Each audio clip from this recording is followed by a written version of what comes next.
Hiding. So ఇది అనేది చాలా ఇంపార్టెంట్. డేటా హైడింగ్ అనేది మనం గుర్తుపెట్టుకోవాలి, ఎందుకంటే మన సీలో బిగ్గెస్ట్ డిసడ్వాంటేజ్ అనేది డేటా హైడింగ్ అనమాట. సో డేటా హైడింగ్ ఫీచర్ అనేది సి లాంగ్వేజ్లో లేదు.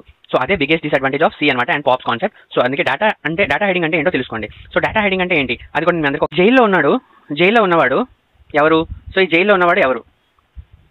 సో ఈ జైల్లో ఉన్నవాడు ఎవరంటే దీన్నే మనం ఎగ్జాంపుల్గా ఏమనుకుంటామంటే ఈ జైల్లో ఉన్నవాడి పేరు డేటా. అండ్ ఇప్పుడు ఈ బయట పోలీస్ ఆఫీసర్ కూర్చున్నాడు ఇక్కడ. సో వీడెవడు?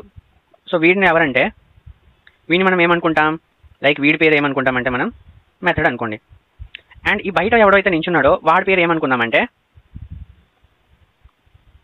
ఫంక్షన్ అనుకోండి.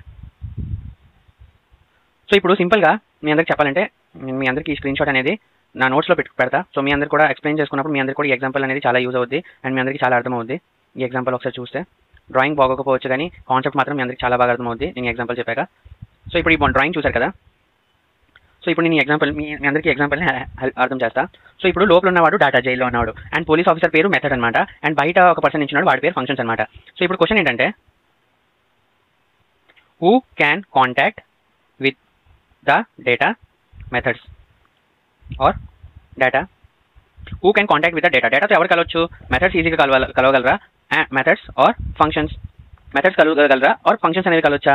సో ఎగ్జాంపుల్ ఆన్సర్ ఏంటి? మెథడ్ ఎందుకు కలవచ్చు? ఎందుకంటే మెథడ్ అనేవాడు పోలీస్ ఆఫీసర్. సో ఆ పోలీస్ స్టేషన్లోనే ఆ జైల్లోనే ఆ డేటా అనేది ఉంది. సో మెథడ్ అనేవాడు చాలా ఎప్పుడు కావాలంటే అప్పుడు వెళ్ళి కలవచ్చు అనమాట. బట్ ఫంక్షన్స్ అనేవాడు ఎప్పుడు పడితే అప్పుడు కలవడానికి అవ్వదు, వితౌట్ పర్మిషన్ వాడు యాక్సెస్ తీసుకోవడానికి అవ్వదు అనమాట. సో జైల్ అనేది ఇక్కడ ఏంటంటే ఒక క్లాస్ అనుకోండి. జైల్ అనేది ఒక క్లాస్ అనుకోండి ఇక్కడ. So in my example jail is the class. So ఇప్పుడు ఈ క్లాస్లో ఉన్న ఫంక్షన్స్, ఇప్పుడు క్లాస్లో ఉన్న క్లాస్ ఫంక్షన్స్ని ఏమంటాం మనం? Class functions are called methods. So క్లాస్లో ఉన్న ఫంక్షన్స్ని కూడా మనం మెథడ్స్ అనే అంటాం. సో ఇప్పుడు బయట ఫంక్షన్స్ని, ఇది బయట ఫంక్షన్, సో ఈ క్లాస్లో ఉన్న ఫంక్షన్స్ని మనం మెథడ్ అంటాం. సో క్లాస్లో ఫంక్షన్స్నే ఈ మెథడ్ అంటాం అనమాట. బట్ ఇది వీడు బయట ఫంక్షన్ అనమాట. సో ఇప్పుడు inside function contact with the data, out side function not contact with the data. But inside function అనేవాడు ఇన్సైడ్ డేటా అనేది కాంటాక్ట్ అవ్వచ్చు, బట్ బయట ఫంక్షన్ అనేవాడు ఈ లోపల ఉన్న డేటాతో కాంటాక్ట్ అవ్వడం అవ్వదు. సో దీన్నే మనం ఈజీ కాన్సెప్ట్లో ఏమంటామంటే డేటా హైడింగ్ అంటాం. అవుటర్స్ క్యాన్ నాట్ యాక్సెస్ అనమాట, బయట వాళ్ళు దాన్ని యాక్సెస్ చేయడానికి అవ్వదు. So Java data is hidden అనమాట. జావాలో డేటా అనేది హిడెన్. సో అందుకే Java is more secure then C and C language. So జావాలో ఊప్స్ కాన్సెప్ట్లో డేటా హైడింగ్ అనేది చాలా స్ట్రాంగ్ కాన్సెప్ట్ అనమాట. అందుకే జావా ఈజ్ సెక్యూర్ అనమాట as compare to C language.